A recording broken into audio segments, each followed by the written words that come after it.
The champagne at the gallery opening was cold, but not nearly as frigid as the sudden space my wife put between us the moment he walked in.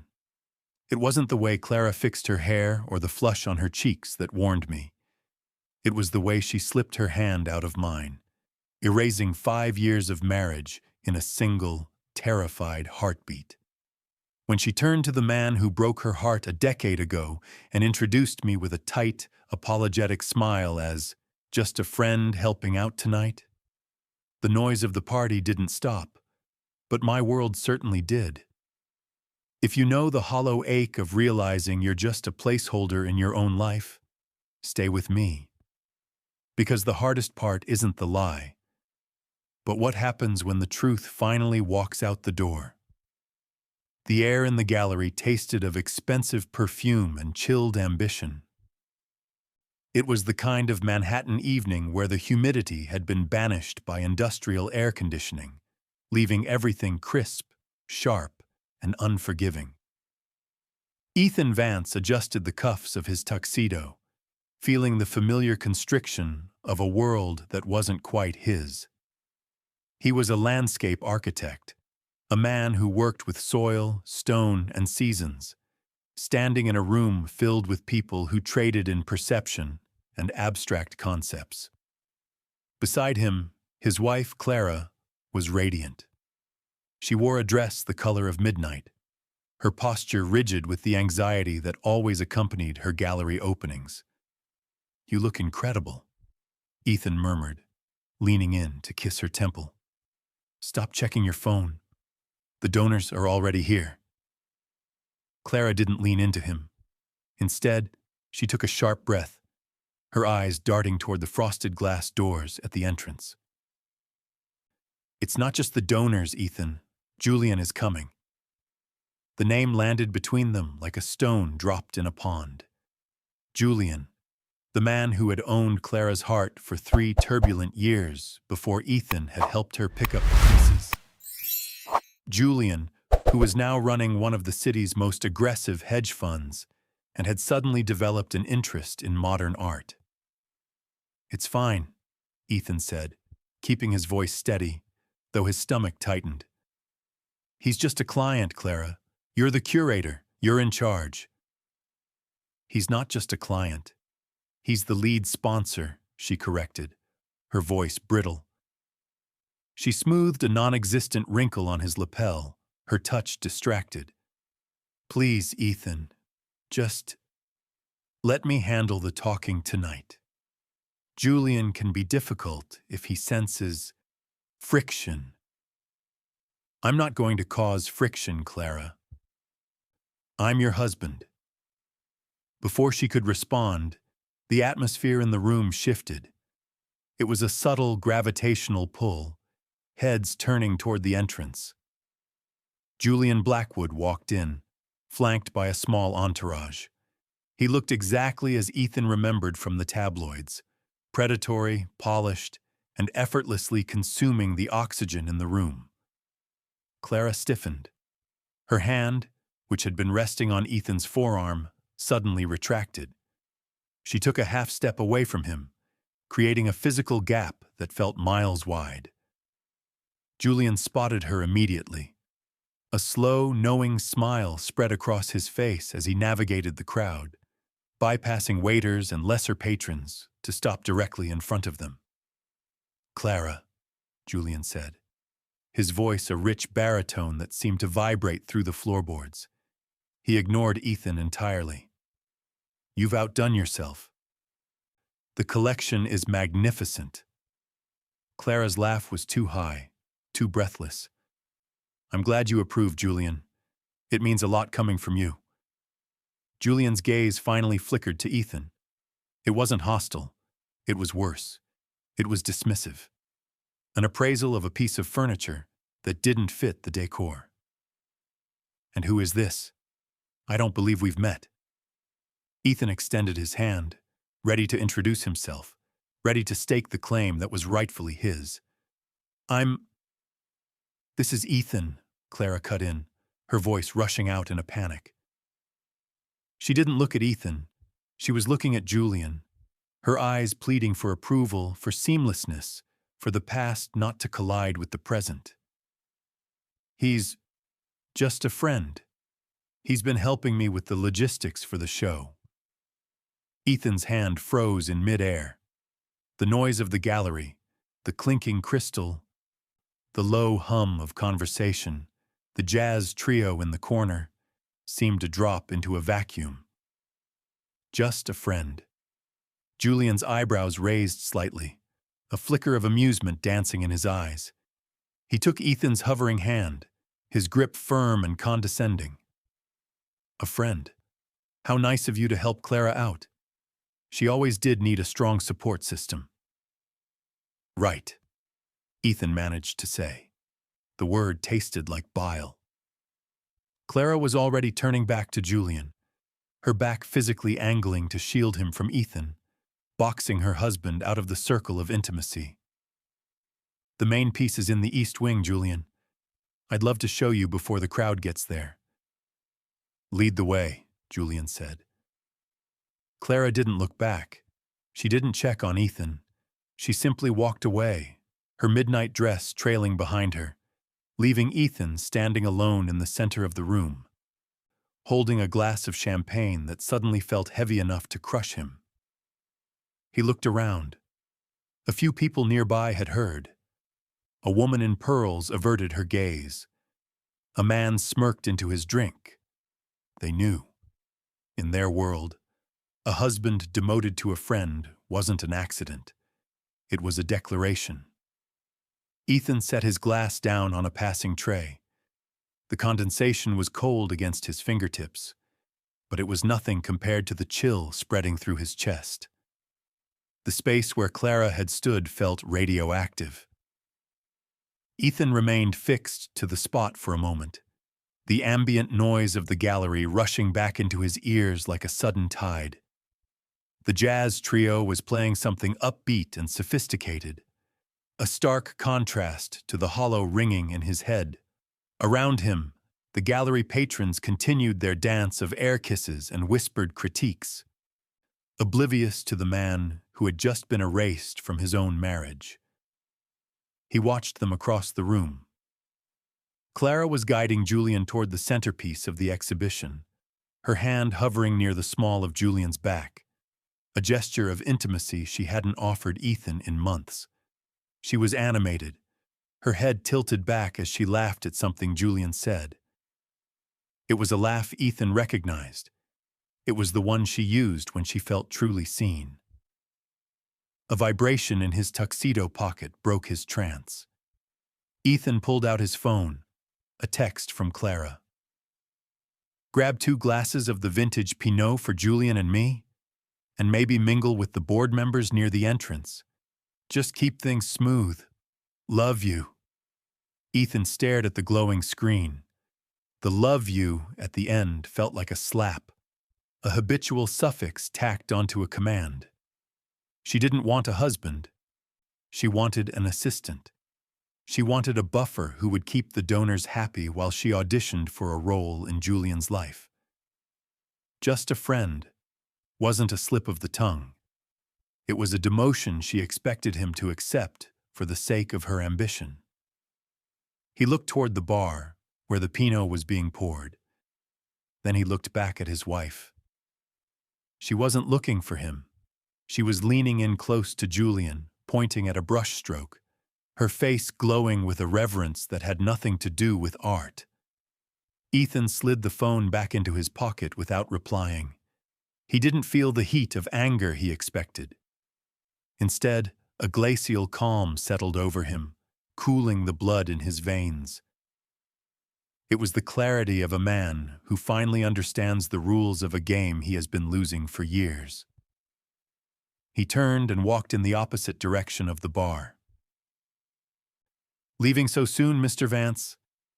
The coat-check girl, a college student with bright purple hair who had complimented his tie earlier, looked up in surprise as he approached the counter. Yes, Ethan said.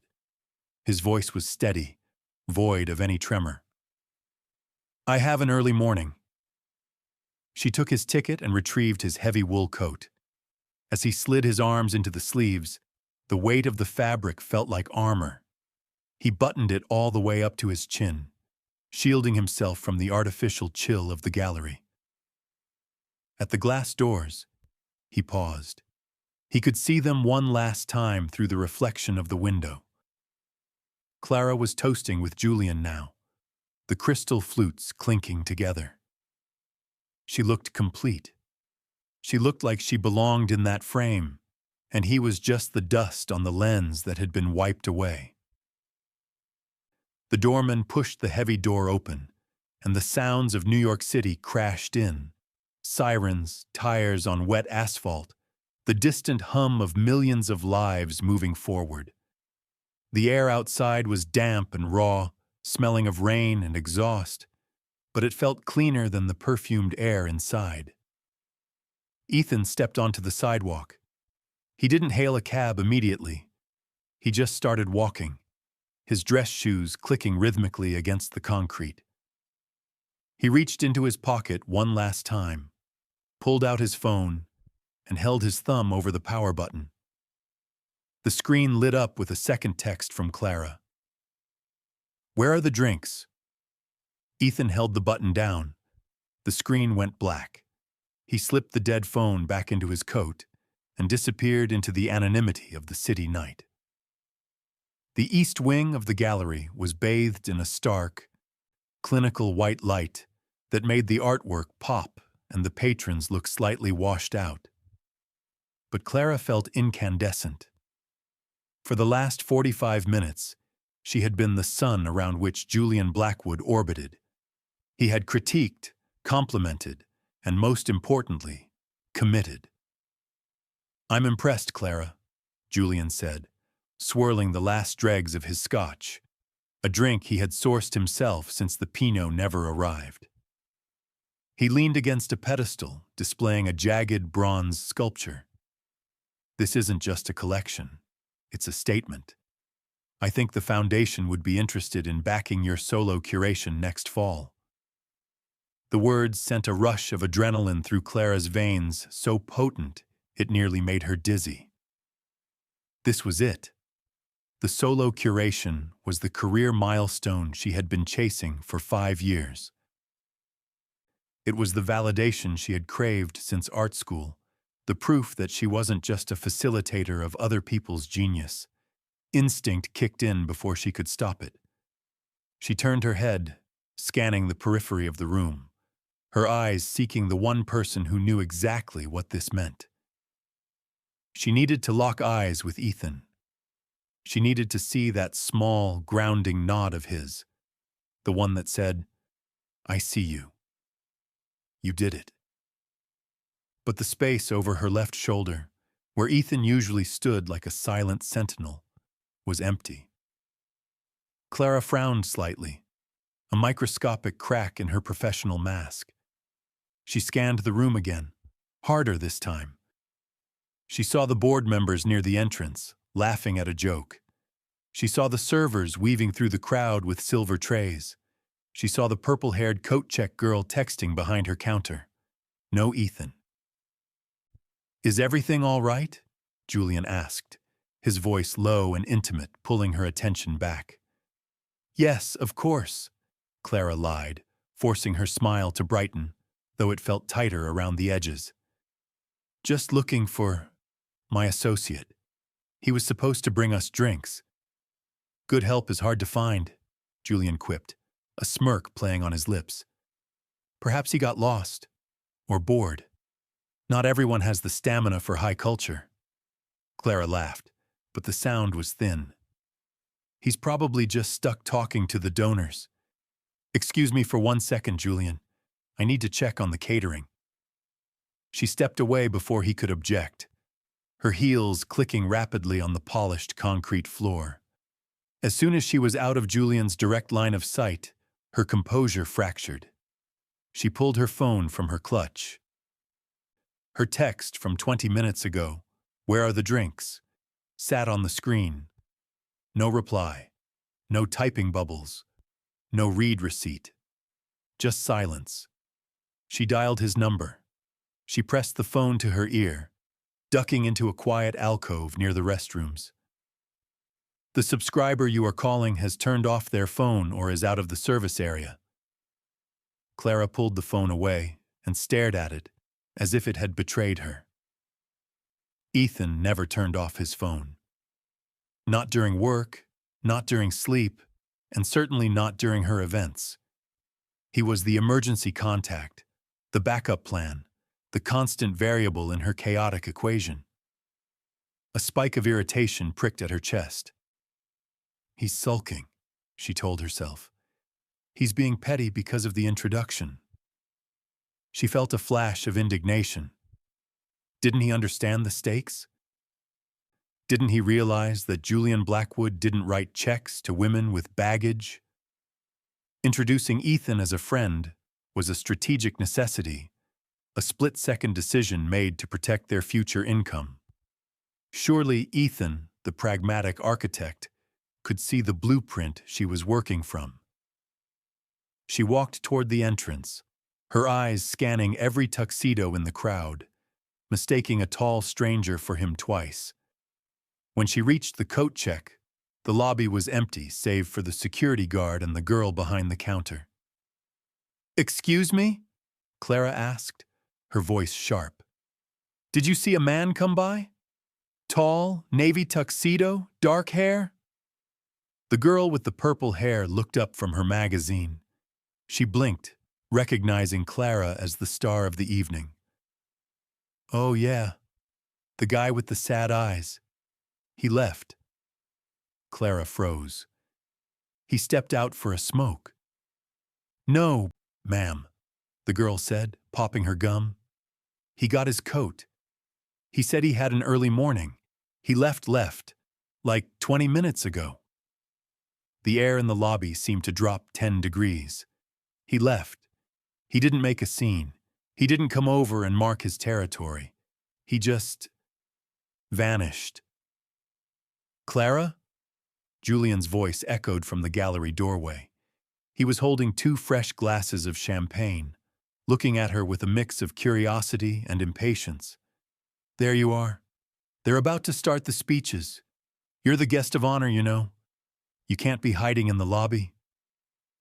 Clara looked at the empty glass doors where the rain was streaking against the darkness outside. Then she looked at Julian, the golden ticket to her career. She swallowed the lump of panic rising in her throat. She pushed the terrifying thought of the empty brownstone to the back of her mind. She would deal with Ethan's tantrum later. Right now, the spotlight was waiting. "I'm coming," Clara said. She walked back toward the light, but for the first time all night, she felt entirely, chillingly exposed. The taxi ride back to Brooklyn was a blur of neon lights and adrenaline crash. Clara sat in the back seat, kicking off her heels and massaging the arches of her feet. The high of the gala was fading, replaced by a dull, throbbing headache behind her eyes. She checked her phone again. Still nothing from Ethan. She spent the bridge crossing rehearsing the argument in her head. She knew exactly how it would go. Ethan would be sitting at the kitchen island, nursing a bourbon, looking sullen. He would accuse her of disrespect. She would counter with logic, explain the pressure of the donors, the fragility of the deal with Julian, the fact that friend was just a word, a tool, a means to an end that benefited both of them. She would apologize, but only for hurting his feelings, not for the act itself. Then they would go to bed, back to back, and by morning, the thaw would begin. It was a script they had never used before, but she felt confident in her ability to direct it. The taxi pulled up to their renovated brownstone on a quiet, tree-lined street. The house was dark. Not just the soft darkness of sleep, but a heavy, total blackness that seemed to suck the light from the street lamps. Usually, Ethan left the porch light on for her. Tonight, the bulb was cold. Clara paid the driver and walked up the steps. the silence of the neighborhood amplifying the click of her keys in the lock. She pushed the door open. "Ethan!" she called out, her voice echoing in the hallway. There was no answer. The house smelled faintly of lemon polish and old wood, familiar yet strangely sterile. She flipped the switch, flooding the hallway with light. His boots, usually kicked off by the bench, were missing. His keys weren't in the bowl. Panic fluttered in her chest. A small, trapped bird. Had he not come home? Was he drinking at some dive bar? She walked into the kitchen. It was pristine. No glass on the counter. No half-read architectural digest. It looked like a showroom, untouched and unlived in. She moved to the living room, then up the stairs, her breathing growing shallow. "Ethan, stop playing games," she muttered, though there was no conviction in her voice. She pushed open the door to the master bedroom. The streetlights filtered through the sheer curtains, illuminating the bed. It was perfectly made. The duvet was smooth, the pillows uncreased. Ethan hadn't slept here. He hadn't even sat down here. Clara stood in the doorway, staring at the empty expanse of the mattress. The space where he usually lay felt like a gaping hole. This wasn't a sulk. This was an evacuation. Then she saw the sliver of light at the end of the hall, the gap beneath the door of the guest bedroom, the small room they used for Ethan's parents or storage.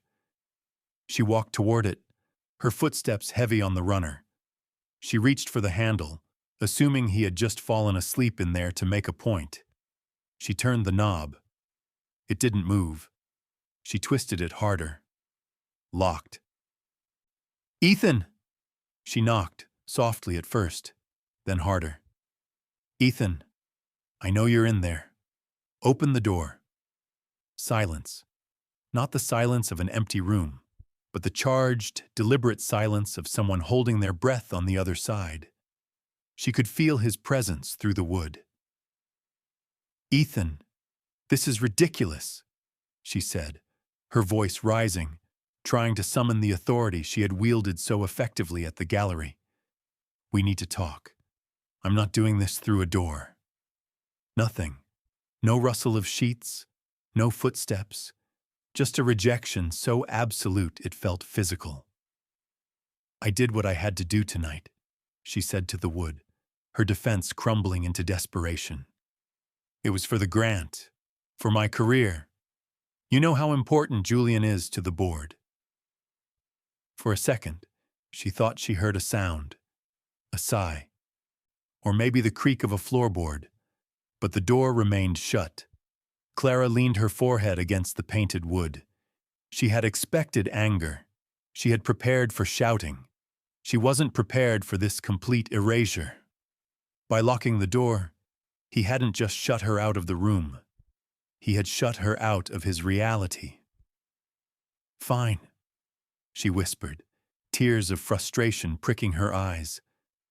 "Sleep in there. We'll talk in the morning when you're being rational." She pushed away from the door and walked back to the master bedroom. She undressed in the dark, tossing the midnight blue dress onto a chair. She climbed into the cold, king-sized bed, pulling the duvet up to her chin. The silence of the house pressed down on her, heavier than any argument. For the first time in 5 years, she was sleeping alone in her own home. And the terrifying thought crossed her mind that perhaps she had been alone the moment she let go of his hand at the gallery. The morning sun hit the kitchen island with an aggressive brightness that made Clara squint. She had slept fitfully, waking up every hour to check the empty space beside her, hoping to find Ethan there. Now, standing in the doorway of their kitchen, wrapped in a silk robe that felt too thin against the chill of the house, she found him. Ethan was already dressed. Not in his usual Saturday morning attire of sweatpants and a worn t-shirt, but in dark jeans, a crisp white button-down, and his leather boots. He was standing by the espresso machine, methodically cleaning the steam wand.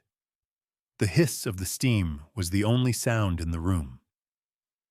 "You're up early," Clara said, her voice raspy from sleep and the lingering dehydration of the champagne. She tightened the sash of her robe, waiting for him to turn around, to offer a mug, to give her the half-smile that usually started their weekends. Ethan didn't turn. He placed the cloth on the counter with precise, deliberate movements. "I have work at the studio." "On a Saturday?" Clara moved further into the room, the distance between them feeling like a physical obstacle course. "Ethan, we need to talk about last night. I don't like how we left things." "We didn't leave things anywhere, Clara," Ethan said, finally turning to face her.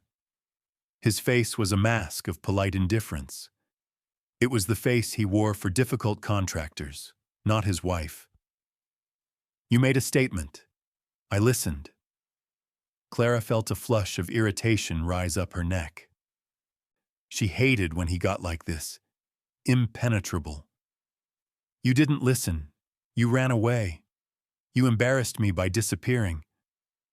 "I embarrassed you?" Ethan's voice remained level, but there was a sharp edge to it now.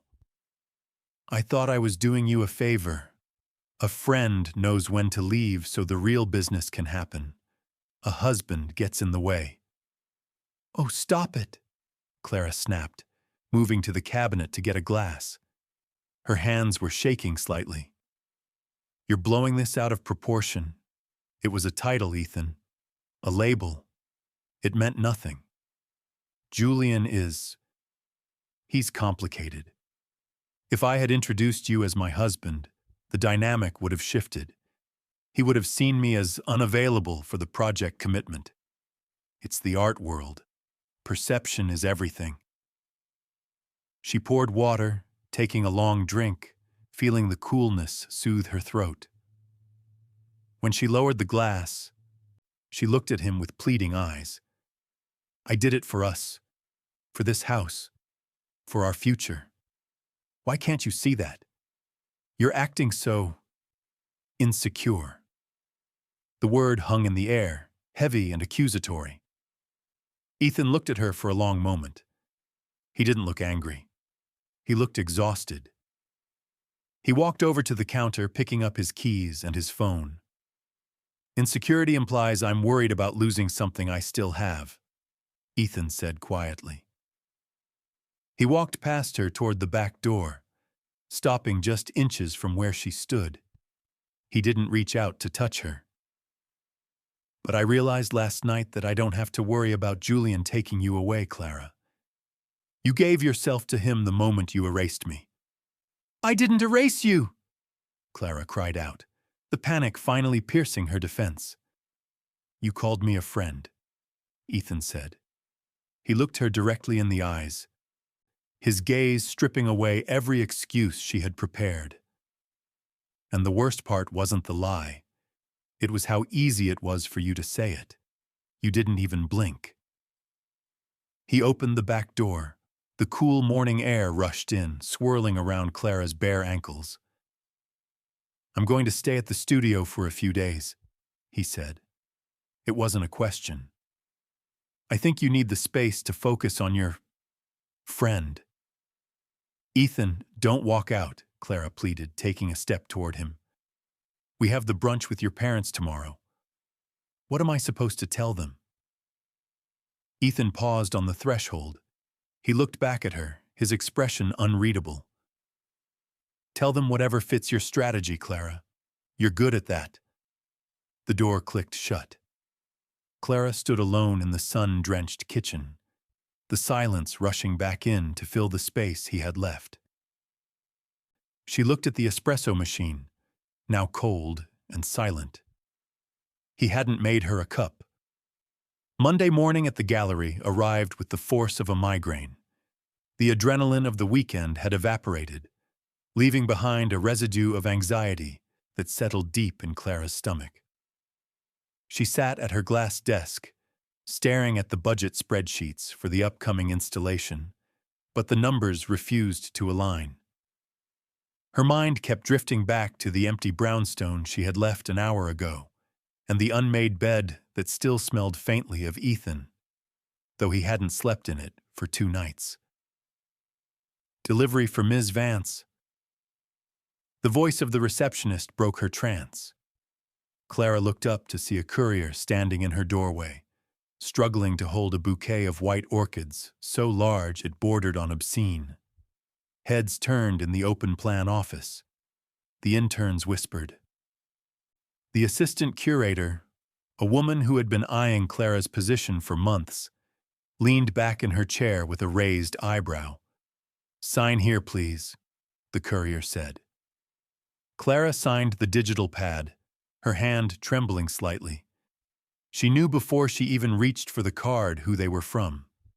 Ethan would have sent wildflowers or something potted, something with roots, something that lasted. Orchids were showy, expensive, and fragile. She plucked the small envelope from the stems. The card was heavy, cream-colored stock. "To a visionary curator and a wonderful friend. Here's to new beginnings. J." The word friend seemed to be printed in a font larger than the rest. It mocked her. 2 days ago, it was a shield she had used to protect her ambition. Now, it was a weapon being used against her. "Wow," her assistant said, appearing at the door with a stack of mail. "Julian Blackwood really knows how to say thank you. Are those from the same florist that does the Met Gala?" "I think so," Clara said, her voice tight. She stood up abruptly. Can you put these in the break room? Or the lobby? They're too big for my desk. I can't see my monitor." The assistant looked confused. "You don't want them in here?" "No," Clara snapped, then softened her tone. "Just find them a home, please." As the flowers were carted away, Clara sank back into her chair. She pulled out her phone. No missed calls, no texts. She opened the tracking app for the house security system, a habit she had developed over the last 48 hours. The camera feed showed the front porch. Empty. The back garden. Empty. She switched to the camera at Ethan's architecture studio in Red Hook. She wasn't supposed to have access to this feed. It was for his business partners. But she knew the password. The screen loaded a grainy black and white image of the loft space. There he was. Ethan was sitting at his drafting table, illuminated by a single clamp light. He wasn't drawing. He was just sitting there, staring at a blank sheet of vellum. He was wearing the same clothes he had left the house in on Saturday morning. A sleeping bag was rolled up on the leather sofa in the corner. Seeing him like that, displaced, solitary, living out of a bag in a workspace that smelled of sawdust and turpentine, cracked something open in Clara's chest. He hadn't gone to a hotel.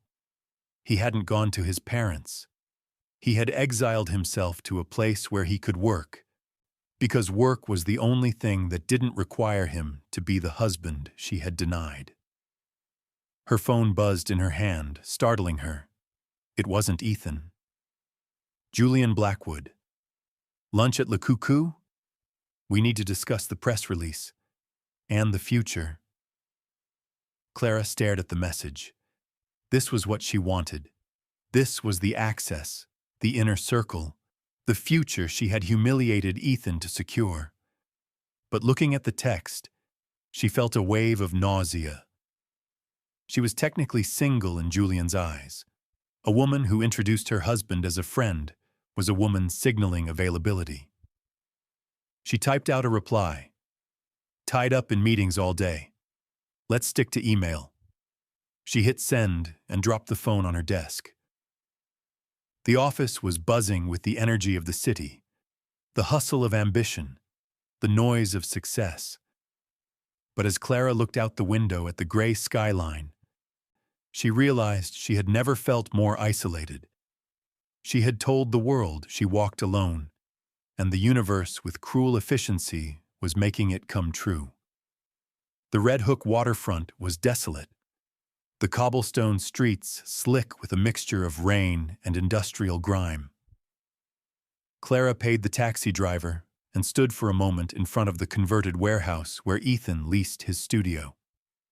The wind coming off the East River was biting, cutting through her trench coat, but the chill in her bones had nothing to do with the weather.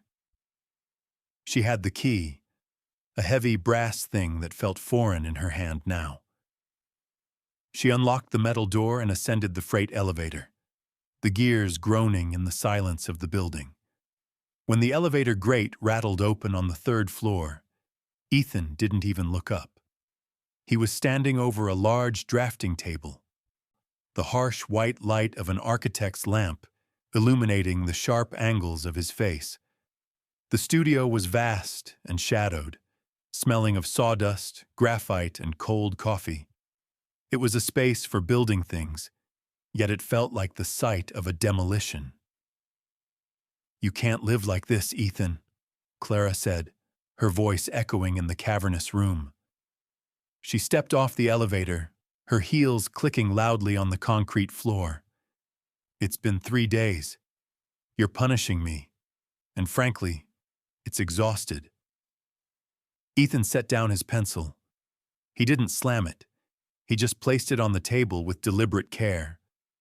He turned slowly, leaning back against the edge of the desk, crossing his arms over his chest. He looked tired. There were dark circles under his eyes, but his gaze was terrifyingly clear. "I'm not punishing you, Clara," he said. His voice was low, devoid of the anger she had come prepared to fight. "Punishment implies I'm trying to teach you a lesson so you'll behave better next time. I'm not teaching you anything. I'm leaving." "Leaving?" Clara let out a sharp, incredulous laugh. She walked closer, invading his personal space, trying to use her proximity to bridge the gap. "You're going to throw away 5 years because of a word? Because of a split-second social panic? Ethan, grow up. Relationships survive worse than this. People cheat, people lie, people steal money. All I did was introduce you as a friend to secure a donor." "That's just it," Ethan said, and the sadness in his tone stopped her in her tracks. "If you had cheated, I could almost understand it. Passion is messy. But this was cold. It was calculated." He pushed off the desk and walked over to the window, looking out at the dark water. "You didn't do it to protect the grant, Clara. You did it because for 5 minutes, you wanted to see what it felt like to be the woman Julian Blackwood wanted. And to be that woman, you couldn't be my wife." "That is not true," Clara protested, though her voice wavered. "I love you. You're my husband." "I am your safety net," Ethan corrected, turning back to face her. "I'm the guy who fixed you after Julian broke you. I'm the guy who built the shelves in the apartment and listens to you vent about the board. But when the lights are on, and the champagne is pouring, and the real world is watching, you're ashamed of me. I'm the landscape architect who plays in the dirt while you curate culture." "I have never been ashamed of you," Clara whispered, tears finally spilling over. "Then why?" Ethan asked softly. "Was it so easy for you to deny me? You didn't stutter. You didn't hesitate. You looked at him, and then you looked at me, and you made a choice. You chose the version of yourself that didn't include me." Clara opened her mouth to argue, to bring up the house, the plans, the life they had built. But the words died in her throat. Because he was right. In that split second at the gallery, she hadn't just been managing a donor. She had been indulging a fantasy where she was free, powerful, and desired by the man who once rejected her. "I can fix this," she said, desperation clawing at her throat. "I'll call Julian. I'll tell him everything. I'll quit the exhibition if I have to." Ethan shook his head. It's not about Julian, Clara. It never was. It's about the fact that I'd rather sleep on a concrete floor in a freezing warehouse than go back to a home where I'm only a husband when it's convenient for you. He turned back to his drafting table, picking up the pencil. Please go. I have work to finish. Clara stood there for a long time, the silence stretching between them like a vast, uncrossable ocean. She realized then that she hadn't just lost a battle. She had lost the war, and the casualty was the man who had once been her best friend. The brownstone was quiet, but it was no longer the heavy, expectant silence of a waiting room. It was the hollow, echoing silence of a terminal. Ethan had returned on a Tuesday afternoon. He hadn't called ahead. Clara had come home early from the gallery, feigning a migraine, only to find his truck parked illegally out front and the front door unlocked. She stood in the doorway of the master bedroom, her arms wrapped tight around her waist. The room looked like it had been struck by a very specific, targeted storm. Ethan's side of the closet was bare. The wooden hangers swung emptily on the rod. His books were gone from the nightstand. The photos of his family, the ones that used to sit on the dresser, were missing, leaving clean, dust-free squares on the wood surface. Ethan was zipping up a large duffel bag on the bed. He moved with efficient, brutal economy. There was no hesitation in his hands, no pausing to reminisce over a shirt or a keepsake. He was an architect executing a demolition plan. "You're really doing this," Clara said. Her voice was thin, brittle as old paper. "You're not even going to try counseling? You're just erasing 5 years?" Ethan hoisted the bag onto his shoulder. He turned to face her. He looked cleaner, sharper than he had in the studio, but his eyes were strangers' eyes. They held no warmth, no anger, only a flat, polite recognition. "I didn't erase the 5 years, Clara," he said. "I'm just accepting the edit you made." He walked past her into the hallway. Clara followed him, her footsteps scrambling to keep up, a ghost haunting her own house. "It was one mistake," she cried, her composure finally shattering completely. She grabbed his arm as they reached the top of the stairs. "One mistake in 5 years. Doesn't everything else we built count for anything? Doesn't the fact that I love you matter?" Ethan stopped. He looked down at her hand on his arm, the same hand that had released him so quickly at the gallery. He didn't pull away violently. He simply waited until she let go, the lack of resistance making her grip feel foolish. "It matters," Ethan said softly. "But love isn't enough when respect is gone. You looked at me and decided I wasn't enough for your world. I can't live waiting for the next time I'm an inconvenience to your ambition." He walked down the stairs, the heavy thud of his boots sounding like a gavel striking a sounding block. Clara stood at the top of the banister, gripping the railing until her knuckles turned white. At the front door, Ethan paused. He reached into his pocket and pulled out his key ring. He slid the brass key to the front door off the loop. It made a small, metallic chink as he placed it on the console table in the entryway, right next to the pile of mail that included another thank you note from the gallery board. "Ethan," she whispered.